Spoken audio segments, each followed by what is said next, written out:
Hello, everyone. Thank you very much. So I've been waiting for this meeting for 20 years, actually. And it's not that everything's 100% understood or known, but I think we've made a lot of strides. I wish it was done a long time ago. Today, we're delighted to be joined by America's top medical and public health professionals as we announce historic steps to confront the crisis of autism. Horrible, horrible crisis. I want to thank the man who brought this issue to the forefront of American politics along with me. And we actually met in my office, is it like 20 years ago, Bobby? It's probably 20 years ago in New York. I was a developer, as you probably heard, and I always had very strong feelings about autism and how it happened and where it came from. And he and I don't know, the word got out, and I wouldn't say that people were very understanding of where we were, but it's turning out that we understood a lot more than a lot of people who studied it, we think. And I say we think because I don't think they were really letting the public know what they knew. Thanks as well to the director of the National Institute of Health, Dr. Jay Bhattacharya, FDA Commissioner Dr. Marty McCary. These are great people. Administrator of the Centers for Medicine and Medicaid Services, Dr. Mehmet Oz, and Acting Assistant Secretary of HHS, Dr. Dorothy Fink. So thank you all. Thank you, Dorothy, very much. The meteoric rise in autism is among the most alarming public health developments in history. There's never been anything like this. Just a few decades ago, 1 in 10,000 children had autism. So that's not a long time. And I've always heard, you know, they say a few, but I think it's a lot less time than that. It used to be 1 in 20,000, then 1 in 10,000. And I would say that's probably 18 years ago. And now it's 1 in 31, but in some areas it's much worse than that, if you can believe it, 1 in 31. And I gave numbers yesterday. For boys, it's 1 in 12. I was told that's in California where they have for some reason, a more severe problem. But whether it's 1 in 12 or 1 in 31, can you imagine? That's down from 1 in 20,000 and 1 in 10,000. And now we're at the level of 1 in 12 in some cases for boys. 1 in 31 overall. So since 2000, autism rates have surged by much more than 400%. Instead of attacking those who ask questions, everyone should be grateful for those who are trying to get the answers to this complex situation. And the first day all of these great doctors behind me were there, I told them this is what we have to find out. Because when you go from 20,000 to 10,000, and then you go to 12, you know there's something artificial. They're taking something. And by the way, I think I can say that there are certain groups of people that don't take vaccines and don't take any pills that have no autism. That have no autism. Does that tell you something? That's currently, is that a correct statement, by the way? There are some studies that suggest that, yeah, with the Amish, for example. The Amish, yeah, virtually. I heard none. See, Bobby wants to be very careful with what he says, and he should, but I'm not so careful with what I say. But you have certain groups. The Amish, as an example, they have essentially no autism. First, effective immediately, the FDA will be notifying physicians that the use of well, let's see how we say that. Acetaminophen. Acetaminophen. Is that okay? Which is basically commonly known as Tylenol, during pregnancy can be associated with a very increased risk of autism. So taking Tylenol is not good. All right, I'll say it. It's not good. For this reason, they are strongly recommending that women limit Tylenol use during pregnancy unless medically necessary. That's For instance, in cases of extremely high fever, that you feel you can't tough it out, you can't do it. I guess there's that.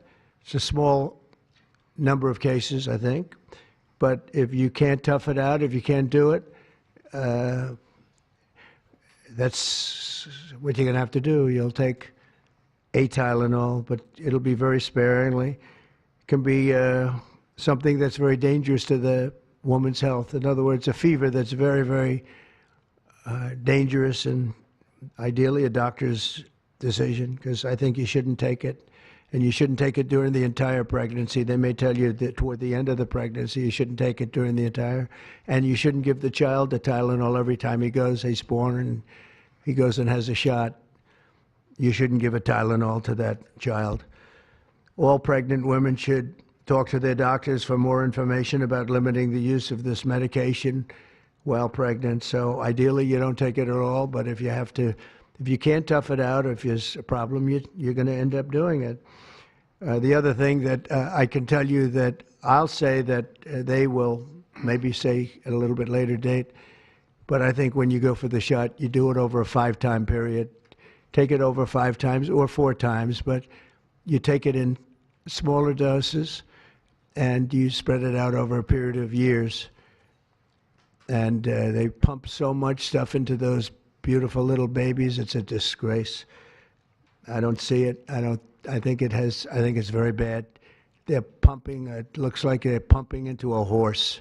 You have a little child, little fragile child, and you get a vat of 80 different vaccines, I guess, 80 different blends, and they pump it in. So ideally, a woman won't take Tylenol.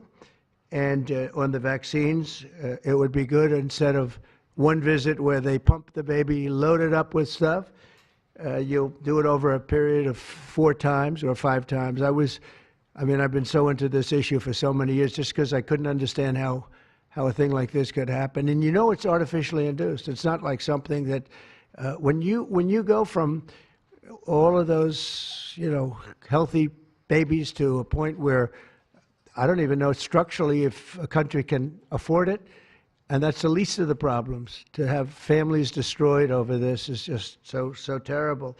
I also, and we've already done this, we want no mercury in the vaccine. We want no aluminum in the vaccine. The MMR, I think, should be taken separately. This is based on what I feel, the mumps, measles, and all the 3 should be taken separately. And it seems to be that when you mix them, there could be a problem. So there's no downside in taking them separately. In fact, they think it's better, so let it be separate. The chicken pox is already separate, because when that got mixed in, I guess they made it 4 for a while, it really was bad. So they make chicken pox. Individually, they're okay. When you mix them, something maybe happens. So there's no downside in doing it. It's not like, oh, if you do it, bad things. No, it's only good side. And it may not have that much of an impact, but it may have a big impact. So let those be taken separately. And then hepatitis B is sexually transmitted. There's no reason to give a baby that's almost just born hepatitis B. So I would say wait till the baby is 12 years old and formed and take hepatitis B.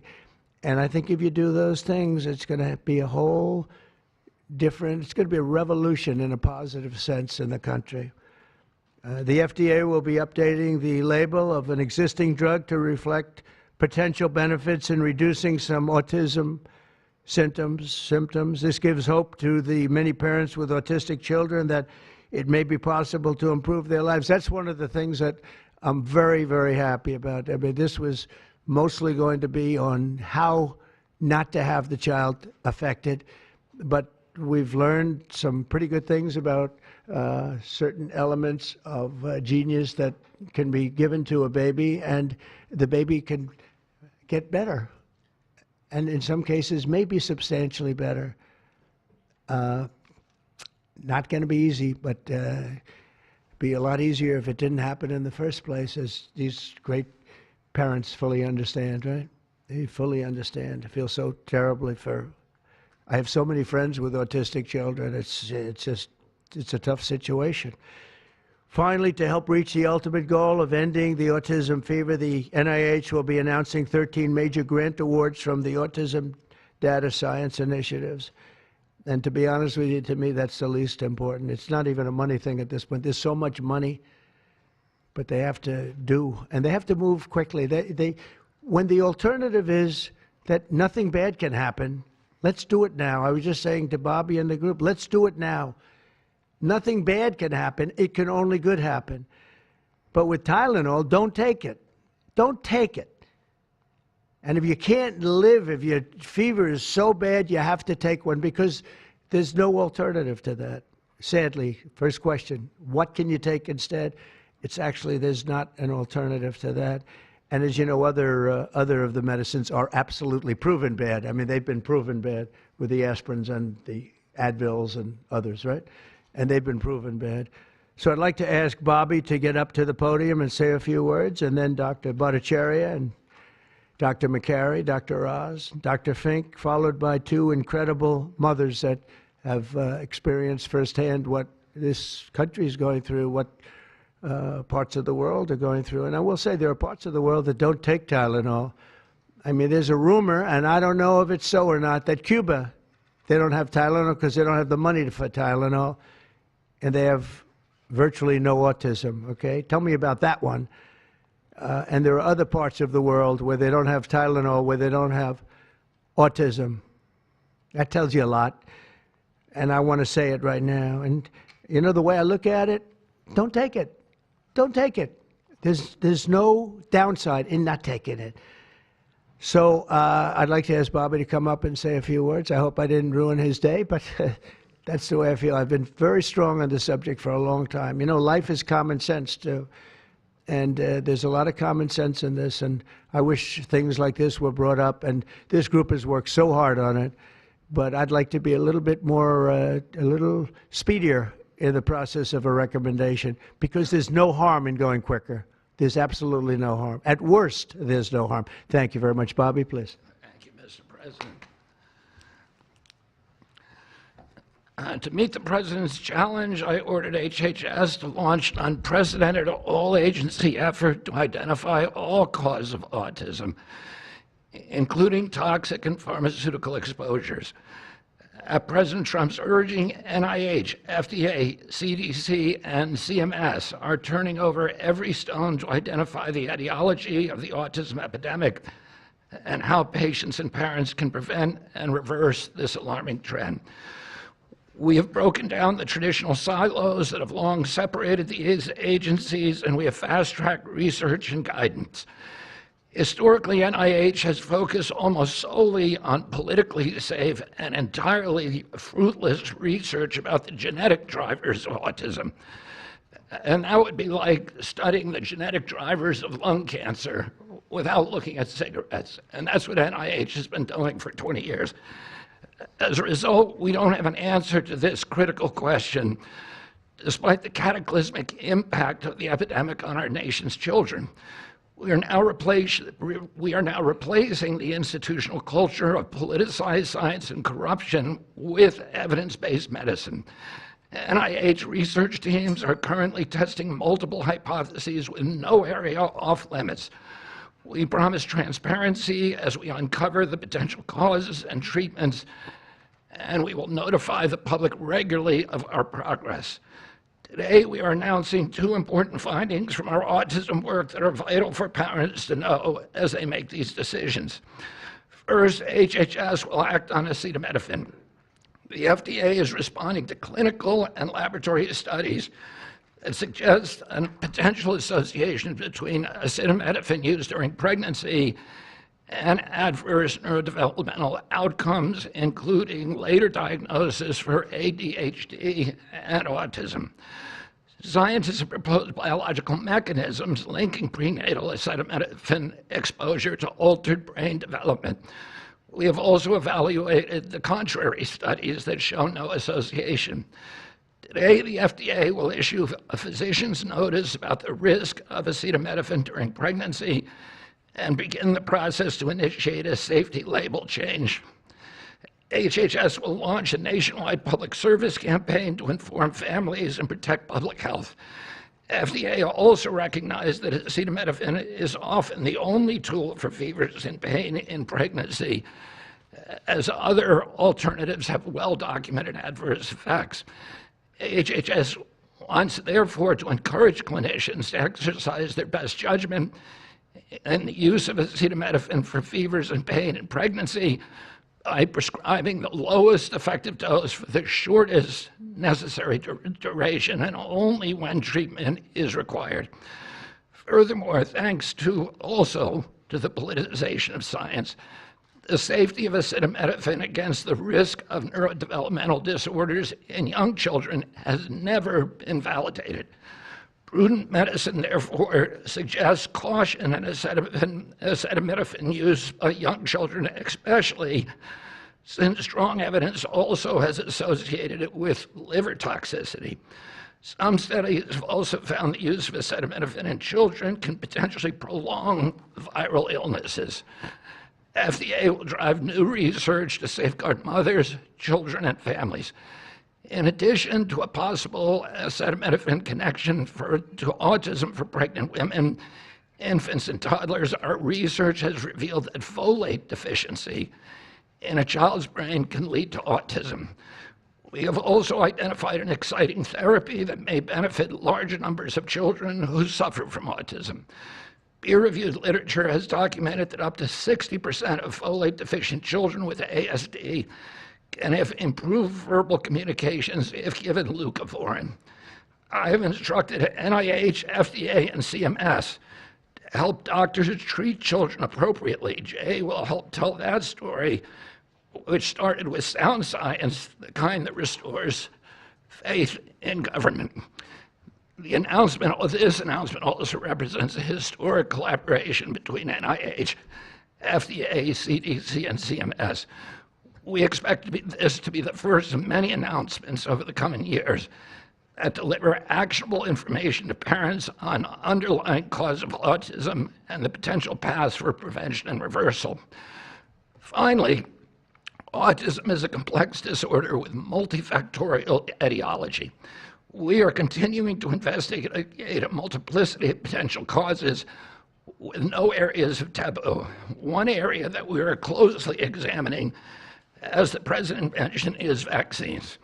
Some 40 to 70% of mothers who have children with autism believe that their child was injured by a vaccine. President Trump believes that we should be listening to these mothers instead of gaslighting and marginalizing them like prior administrations.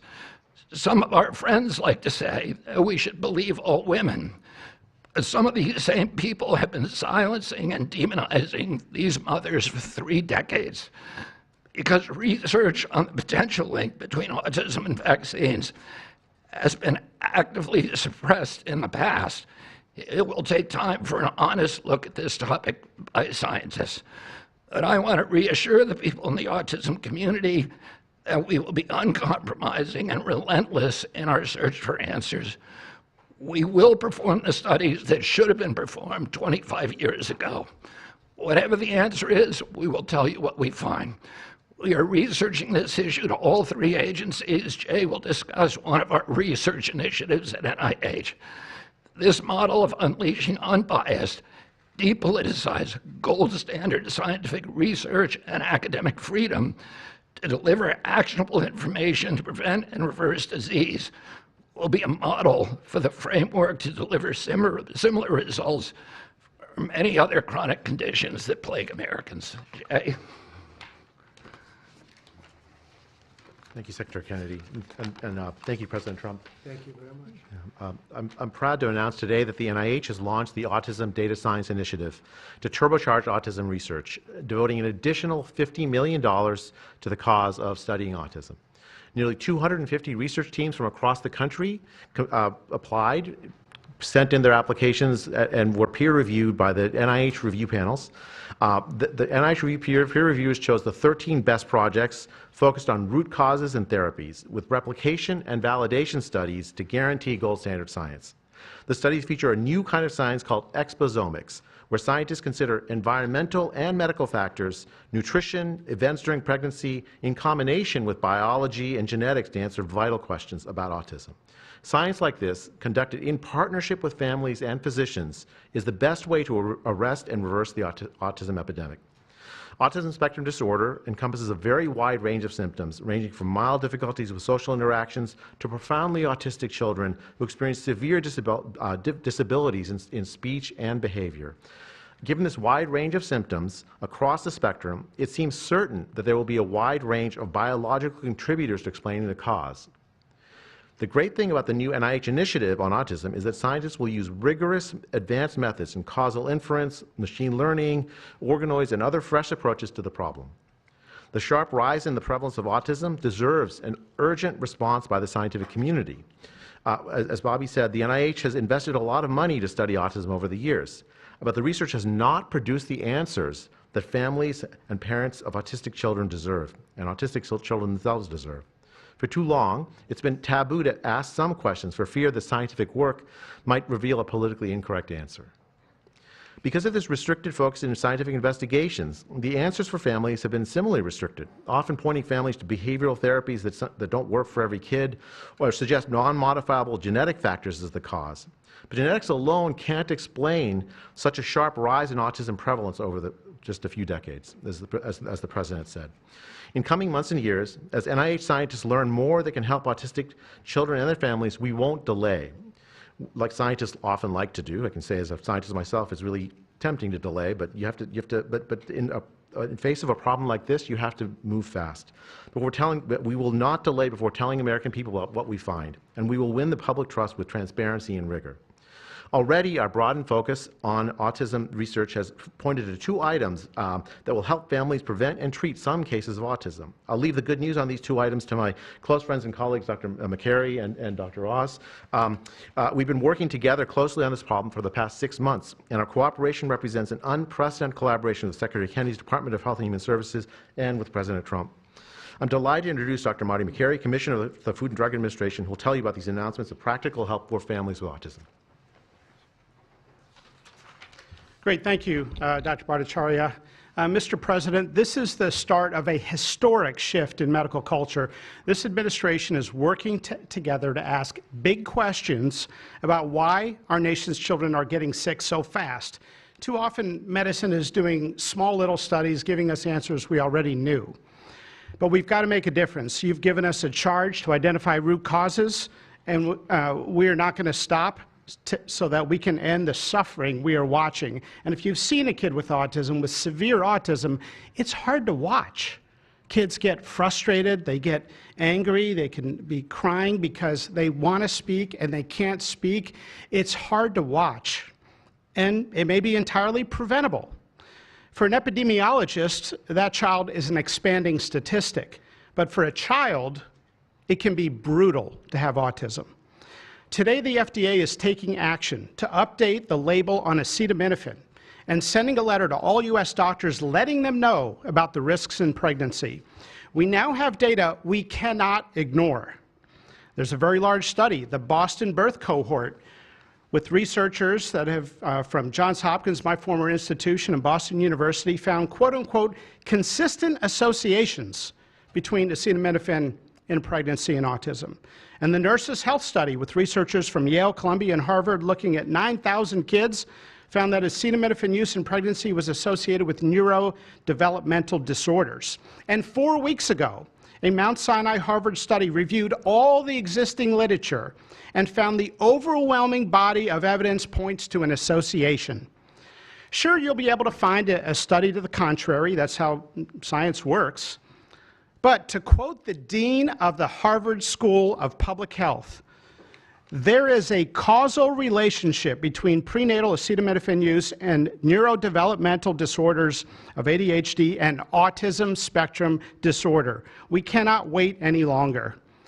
And honestly, there's been this perfunctory, reactionary, mindless practice in medicine. I learned it in medical school and residency. Just treat all fevers, low-grade fevers, treat them with acetaminophen. Why? What are we doing?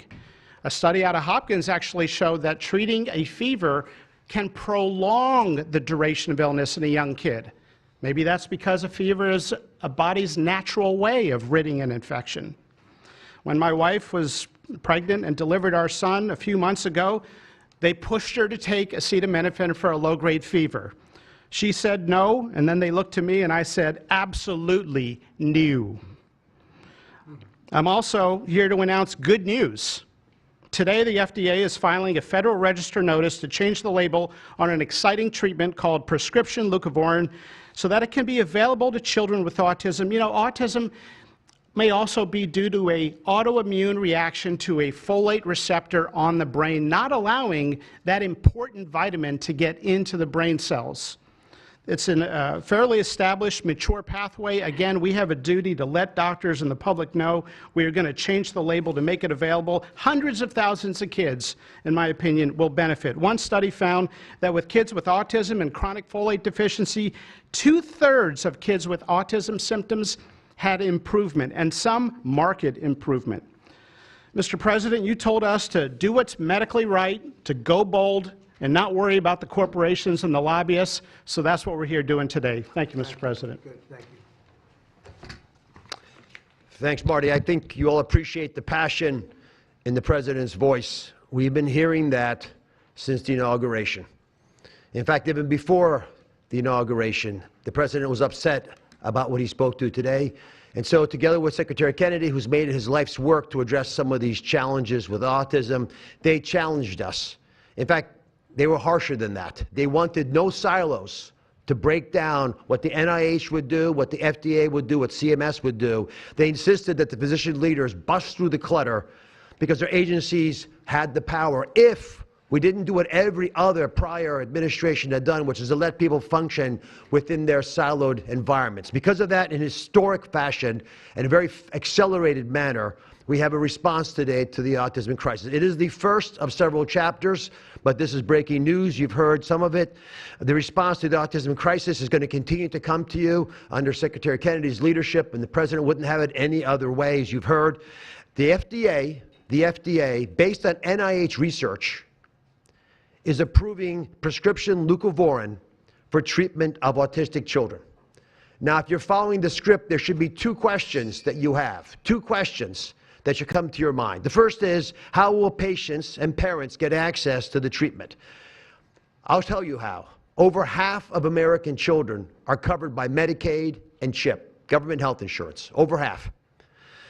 And therefore, because they're covered in Medicaid and CHIP, upon this label change by Marty, state Medicaid programs in partnership with CMS will cover prescription leucovorin around the country. It's yours, but you have to go to a doctor to get a prescription because they know your child, they know you, and they know the medication. States will also have tools to monitor its use and ensure appropriate utilization. That's important for a bunch of reasons, because we want the right kids getting the right prescription medications. We believe private insurance companies will rapidly follow our lead if they have not already done so. And again, to make sure that this is safe and effective treatment, you need a physician to prescribe the medication because it's on prescription. Second big question, how are we going to collect clinical data to answer the big questions that the President is asking and the Secretary insists that we offer? CMS is also issuing guidance to convene states and existing research networks to support NIH and FDA in their research efforts of prescription leucovorin, while also maintaining the privacy of all patients, all health information of our beneficiaries. Collecting real-world data, which is what many of you have been asking us to do in the community, is fast, it is life-saving, and we'll get answers based on what happens over the next few months with this approach. The aggressive approach, and it is aggressive, demanded by the President and by the Secretary, have already identified risk factors and opened the door for the first FDA-recognized treatment pathway for autism. It is the first of its kind, and it wouldn't have happened without the leadership of the President and the Secretary. The five-fold increased prevalence of autism over the past 25 years demands a rapid response. The average clinician, researcher, we spoke to many, thought it would take 5 years to get this data. Parents are unwilling to wait 5 years. The President is unwilling to wait 5 years for these results. So the President and the Secretary are acting today with this tri-agency move. The administration's bold actions investing in groundbreaking research follow the science, They restore trust, which has been lacking, and they will change the trajectory for millions of American families. Mr. President, God bless you for being brave. So let me introduce Dr. Fink, who's acting administrator, and after Dr. Fink, we've got some wonderful women, Jackie and Amanda. I know it's going to be tough, but if you can make some comments about this historic day. God bless you. Thank you, Mr. President, for this opportunity to speak with all of you today. As a pediatrician and mom, I'm here today to talk about what this announcement means for the millions of moms and dads who are faced with the choice of whether to take acetaminophen during pregnancy. It's hard to hear information that challenges the status quo.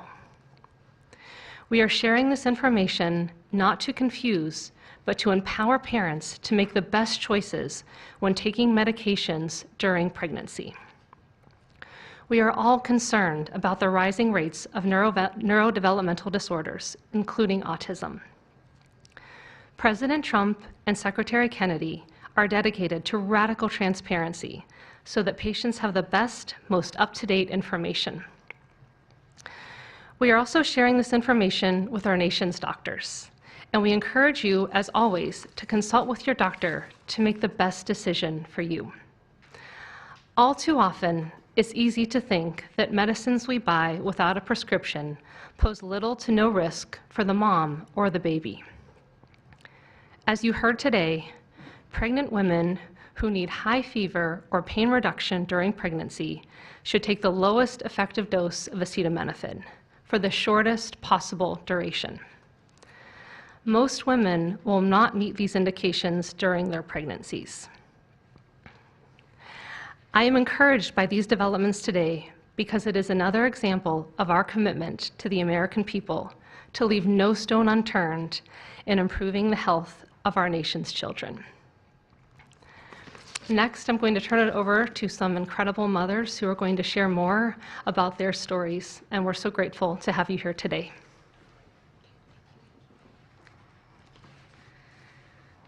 Thank you. Thank you, Mr. President and team, for all your work.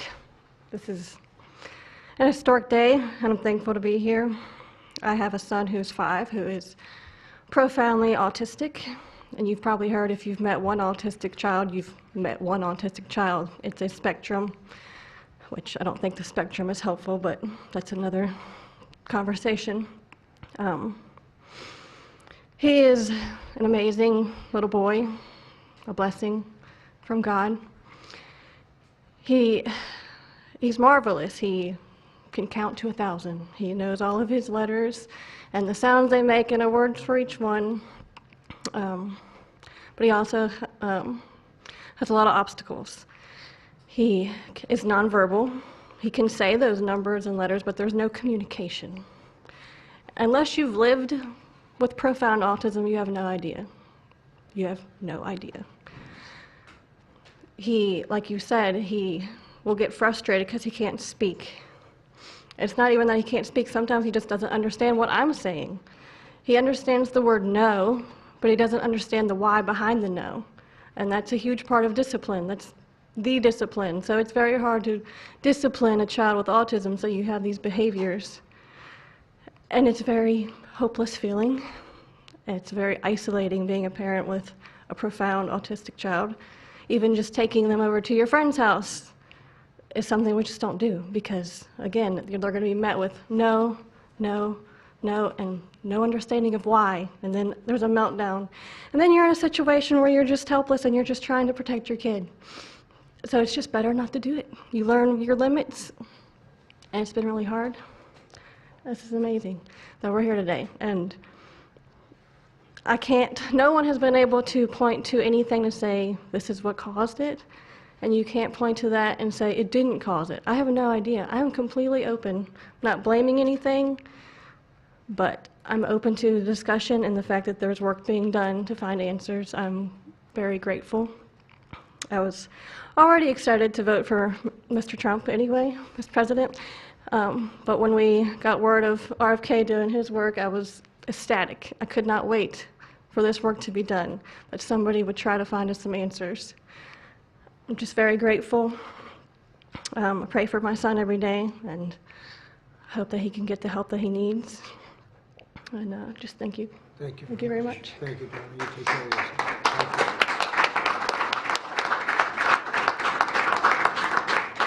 Hi, my name's Jackie. I'm also extremely grateful for the opportunity to be here and share my son's story.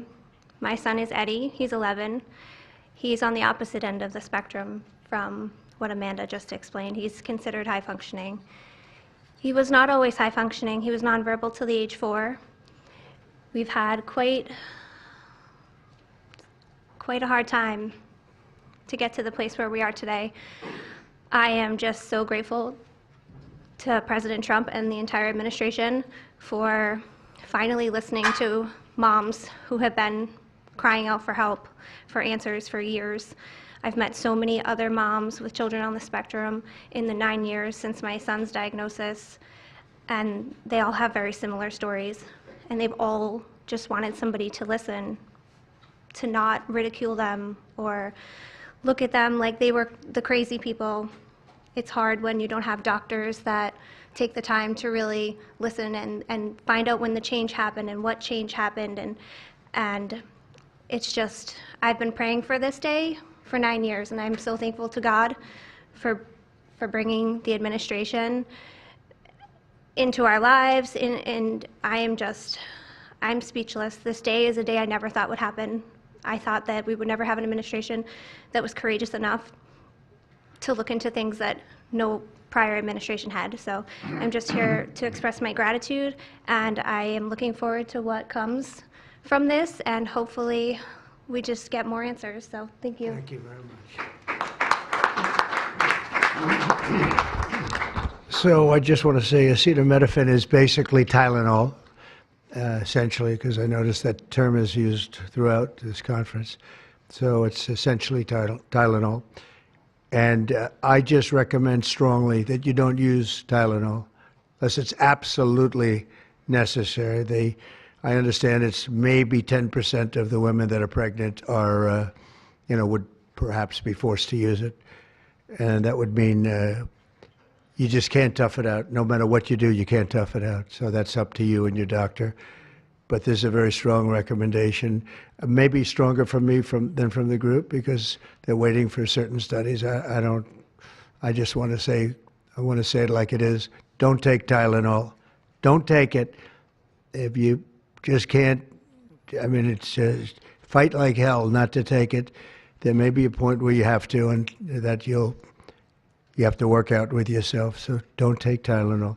Other things that we recommend, or certainly I do anyway, is, and it's so important to me to see the doctor 4 times or 5 times for a vaccine. Don't let them pump your baby up with the largest pile of stuff you've ever seen in your life going into the delicate little body of a baby. Even if it's 2 years, 3 years, 4 years, you just break it up into, I would say 5, but let's say 4 visits to the doctor instead of 1. And certain things I think you should do. We've already taken out and are in the process of taking out mercury and aluminum now. You know what mercury is. You know what aluminum is. Who the hell wants that pumped into a body? And there were rumors about both of them for a long time. But we're having them taken out. We're having them taken out of the vaccines. Hepatitis B, again, that's sexually transmitted, and we think you should wait. I think you should wait till 12. You know, I'm making these statements from me. I'm not making them from these doctors, because when they talk about, different results, different studies, I talk about a lot of common sense, and they have that too. They have that too, a lot. But I recommend the hepatitis B. Take it at 12.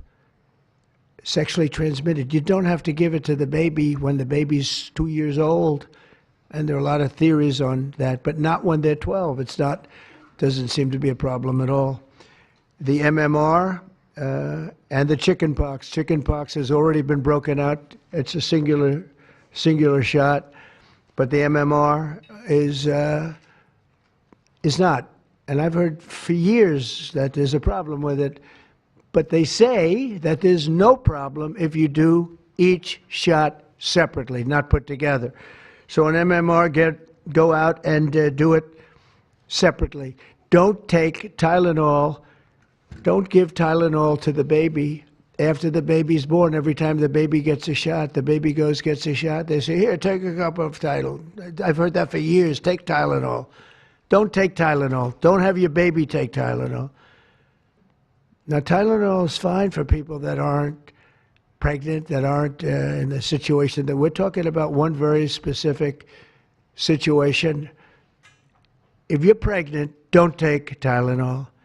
When you have your baby, don't give your baby Tylenol at all, unless it's absolutely necessary. Don't do it. Break up your visits to the doctors. Break them up. Do it in 5 if you can. Now, it's inconvenient. It's inconvenient. Oh, you got to have to go back another year later. You're going to go back each year for 4 years, 5 years, 3 years. Just break it up. Break it up, because it's too much liquid.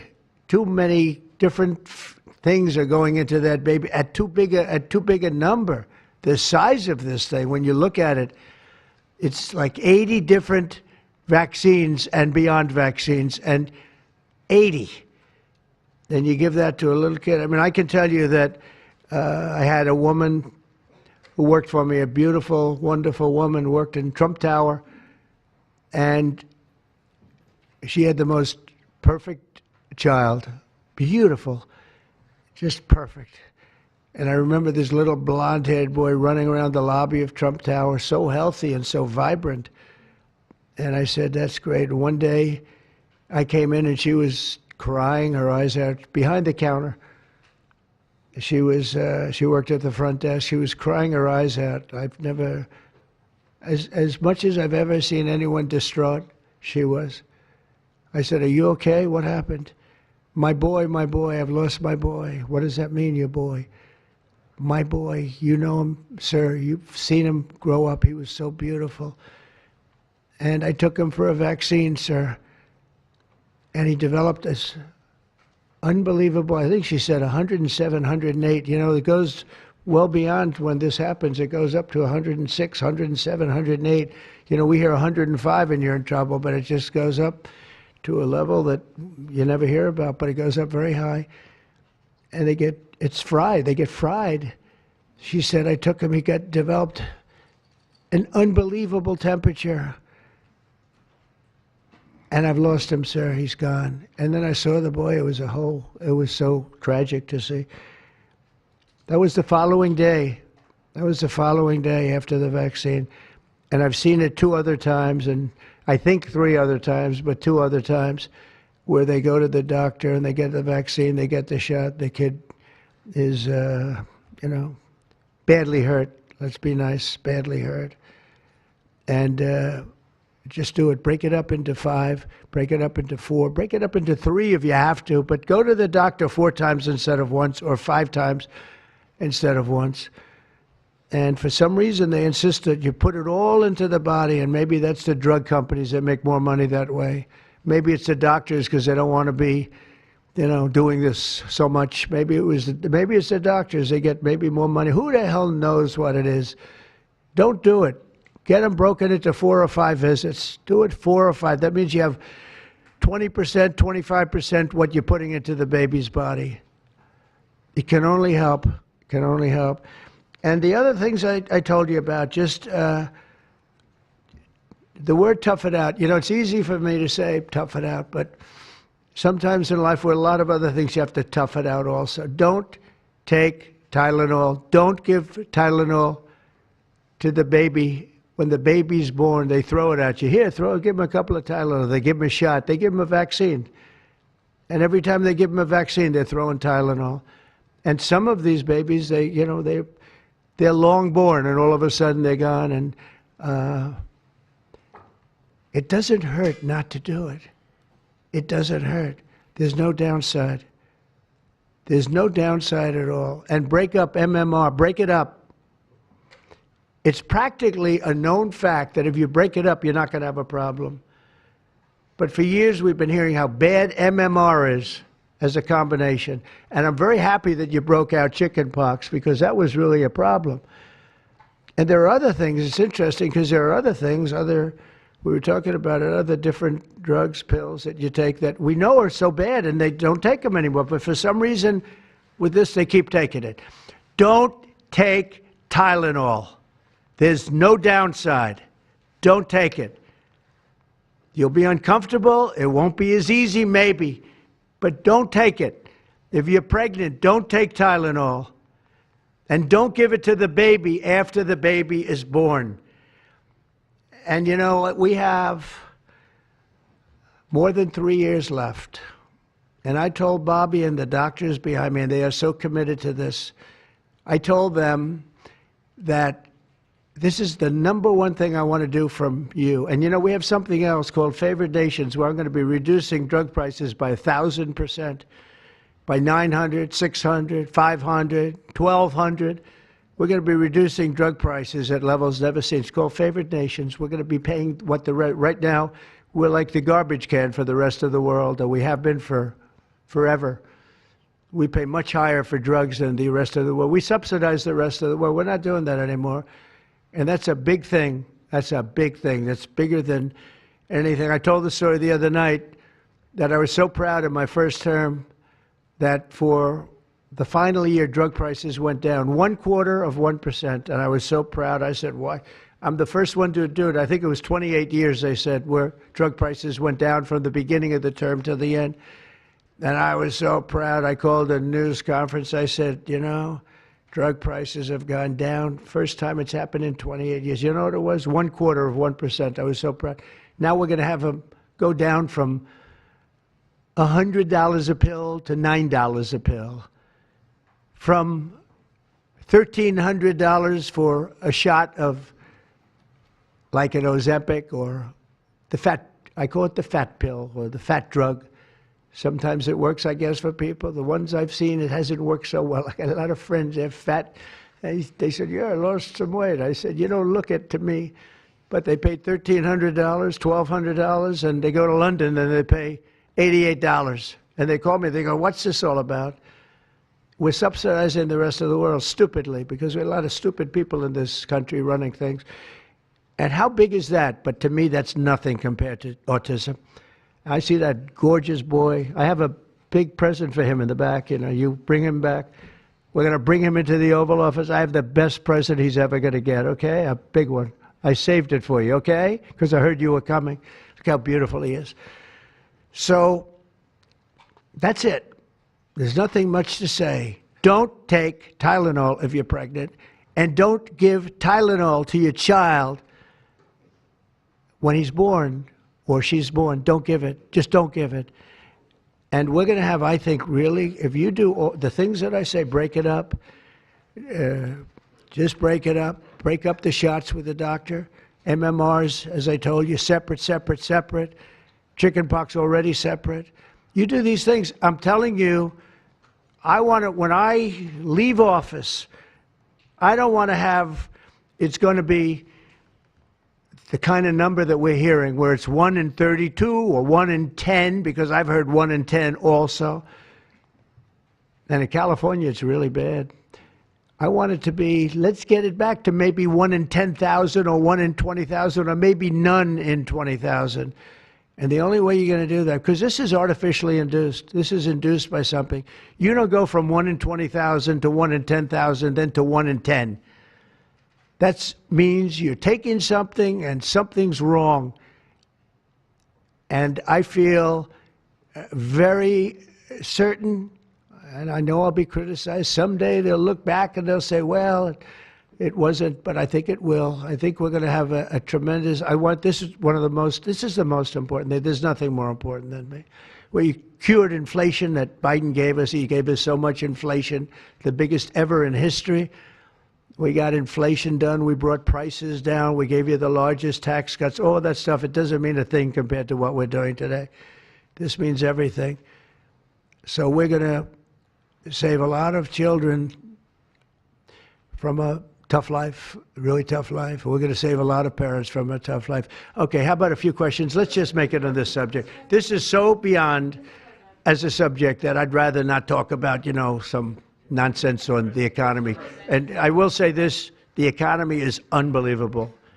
The stock market just hit another record high and all that stuff. This means more to me. Yeah, please. Mr. President, I have one on your announcement, one on vaccines that's also related. Yes. Why do you think we haven't heard more previously about the tie to autism in acetaminophen? Nobody knows. I don't know. Not only that, when you say it, you get attacked. I was saying something similar, not as strongly, because now facts are on our side. But I was saying it with Bobby 20 years ago, and I was attacked. I said, whoa, what was that all about? I had no idea. You get attacked. I don't know. The medical community, the drug companies, doctors. I don't know what it is. All I want to do, I don't care. I don't care about being attacked. It doesn't matter to me. I believe that the numbers at the end of our term or shortly thereafter could be really phenomenal. I want it to go up just like it came down to this horrible level. 1 in 10, 1 in 12. I was told 1 in 10. I was told 1 in 12. Today I heard 1 in 31 if you add the girls and the boys together. It's crazy. And it was 1 in 10,000 and 1 in 20,000. It's not even sustainable for a country, you want to know the truth. And there are other places that don't have it. And they have things in common. And that's called medical research. Yeah, please. Mr. President, I'm curious as you look at the trend lines, Yeah. how much of this is the causation of acetaminophen and how much is sort of better diagnosis, doctors, researchers having a better understanding of what is on the autism spectrum? Do you want to do that? Sure, go ahead, Rob. That's one of the canards that has been promoted by the industry for many years, that it's changed diagnostic criteria, better recognition. But there's been study after study done of that completely debunks that. One of them by the Mind Institute at UC Davis, University of California. But also it's just common sense, because you're only seeing this in people who are under 50 years of age.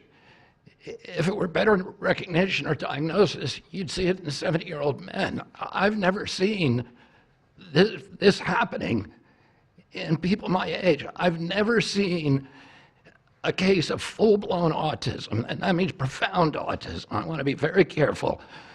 Head banging, stimming, toe walking, nonverbal, non-toilet trained. I've never in my life seen a 70-year-old man who looks like that. You're only seeing it in the kids. It's an epidemic. Thank you, Mr. President. I was hoping that you could clear up confusion for moms and dads across America, many of whom voted for you. There's a statement that was put out by the American College of Obstetricians and Gynecologists, and in their statement, they write, acetaminophen remains a safe, trusted option for pain relief during pregnancy, and that's at odds with what you said and with what many of the experts say. How do you clear up this confusion? That's the establishment. They're funded by lots of different groups. And you know what? Maybe they're right. I don't think they are, because I don't think the facts bear it out at all. They're fighting for something that, in my opinion, they shouldn't be fighting for. But here's the thing. There's no downside to doing, other than a mother will have to, as I say, tough it out a little bit. There's no downside to doing this. It's not like, oh, if you do this, you're going to die. There's no downside. There's no downside to going over a 4-year or a 5-year period or a 3-year period, or even if you space them out for 6 months, you space it out. There's no downside.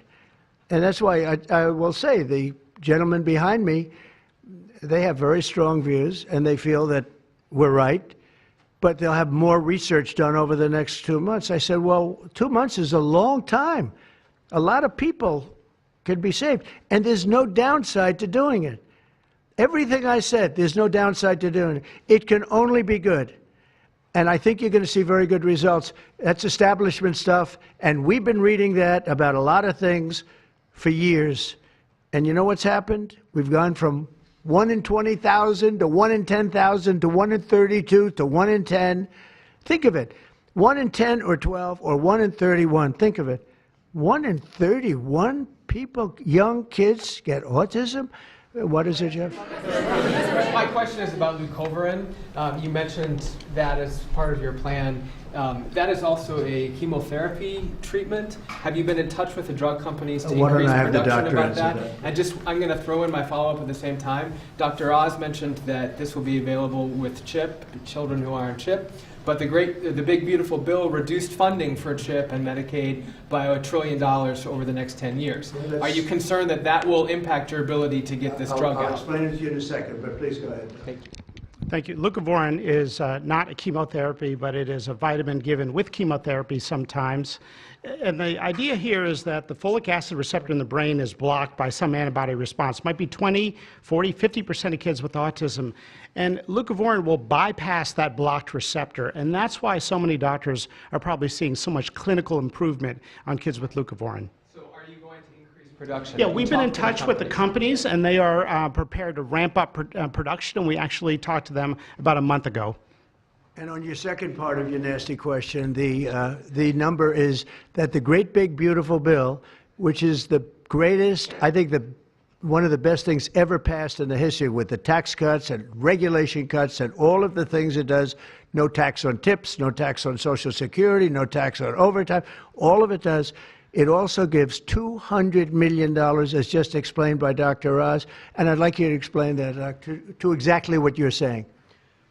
The Big Beautiful Bill actually increases Medicaid spending projected over the next 10 years by $200 billion. There's also a $50 billion Rural Health Transformation Fund, which will allow a lot of these programs to get in the rural parts of the country that the President and Congress are handing to governors to start distributing. Those grants have already gone out. The money will be allocated by the end of this calendar year. And I want to point out that the ability of NIH to do research that feeds and hands the ball to the FDA, which then can change labeling to allow Medicaid programs in states to fund this program, will ensure that the things that President Trump and Secretary Kennedy desire are financially affordable for the families around America. You mentioned CHIP, sir. That's why I asked that question. You mentioned that CHIP would fund this for children. Well, most of the kids are on Medicaid, probably 43% on Medicaid, another 8-10% on CHIP, and all the programs in general are being evaluated. Most of what the One Big Beautiful Bill was seeking to do was to remove fraud, waste, and abuse. But the programs themselves should stay financially intact for the people for whom they were designed, and in this case, for children.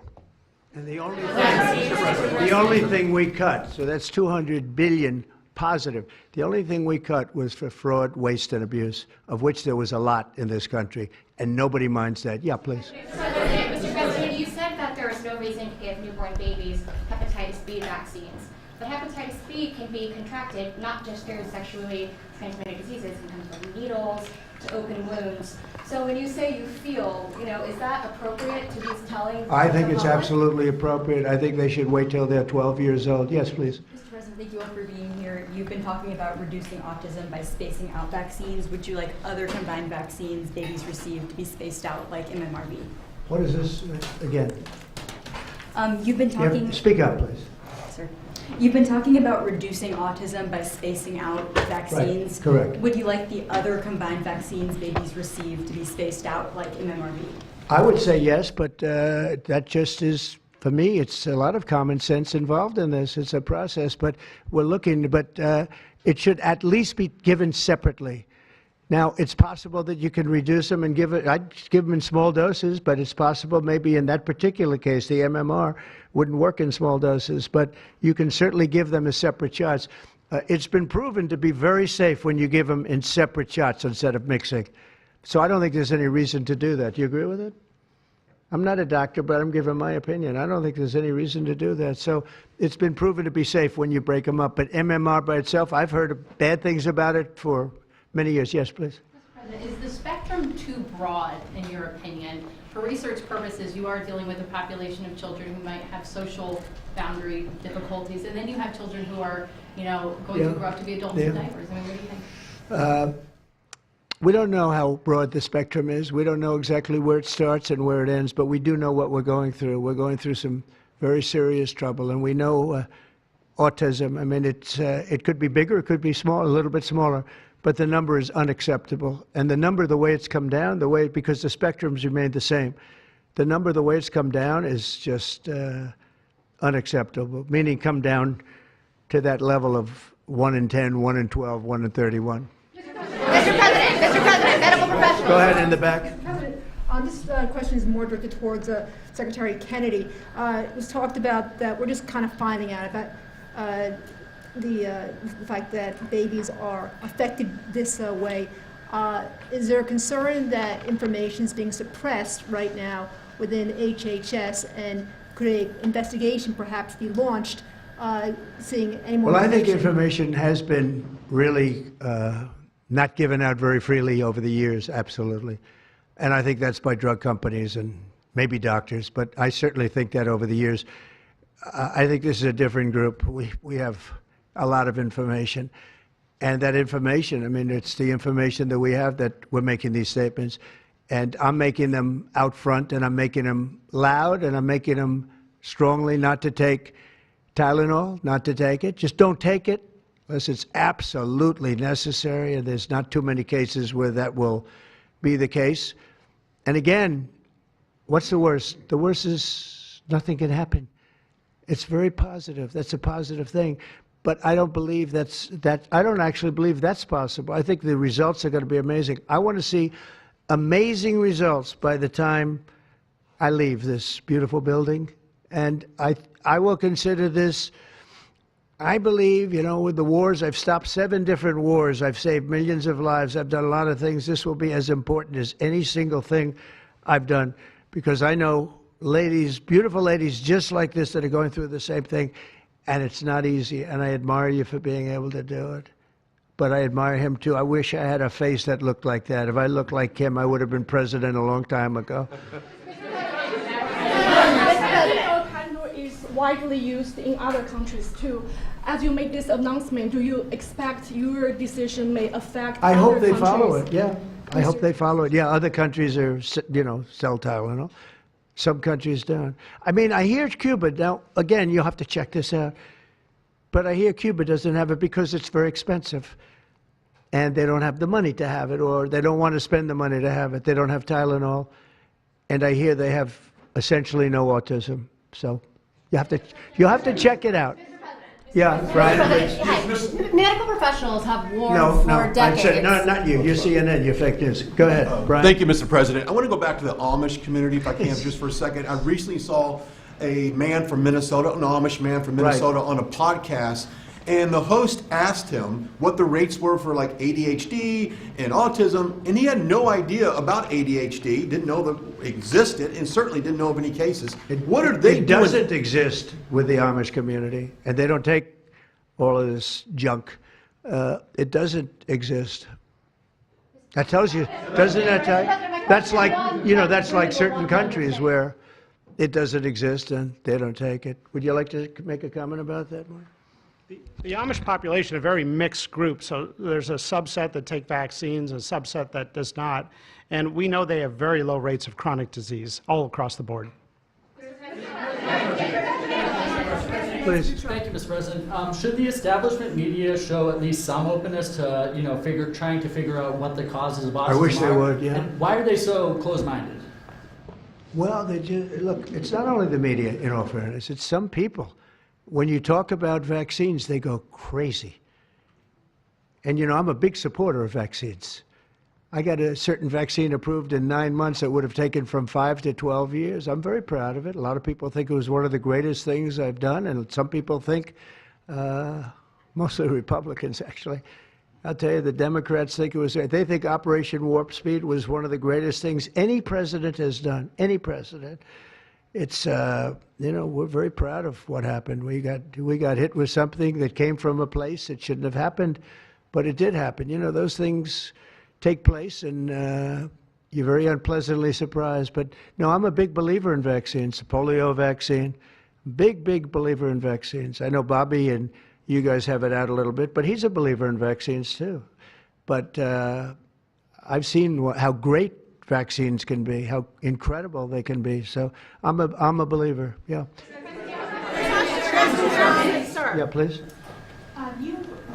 Your comments made about MMR and hepatitis B, I know you said those were your suggestions, but have you spoken with Secretary Kennedy about actually making those changes? I have, yeah, I have. I've spoken to all the doctors about it, and doctors that are not here right now. I've spoken to many doctors about everything we're talking about. And, you know, the Tylenol has started to be spoken of over the last period of time, but we've been doing the research. A lot of what they've been speaking about comes from right here, by research done by these people. And I just say it again, don't take Tylenol. Don't take it. And don't give it to your child after your child is born. And do all those other things, little things, just spread out your visits, et cetera, on the vaccine. And I want to thank everybody. This is a very important day. Thank you very much.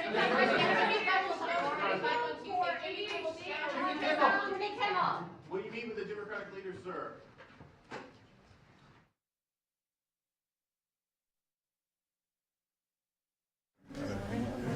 He's not going to answer my